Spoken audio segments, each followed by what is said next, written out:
Team Boys. Og altså, jeg vil fortælle om det her. Og det er rumraketten. Og der er Andreas. Og der er så en anden, og snart og så en anden igen. Det her ting, det er nogle ting, de skal bruge, og noget mad og drikke. Og det er det, vi skal sende op i rummet. Og det er det, de skal sendes op i rummet. Det her, det er sådan nogle mennesker, dem her, det er nogle mennesker, der kigger på. Dem her, Nogle terrorister. dem her, det er dem, der styrer den her. Styrer rumraketten og siger, hvornår de skal op og sådan noget. Og ham her, han fyrer raketten Og han fyrer raketten af. Så... Men nu tror jeg, det bliver Mark, tror jeg. Ja, Og så Mark, han vil fortælle noget. Andreas, han skal blive fyret op sammen i den her rumraket.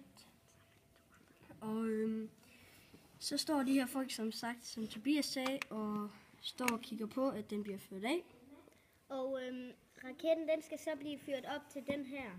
Til rumstationen. Som Daniel vil fortælle mere om. Ja, og det vil Daniel fortælle mere om.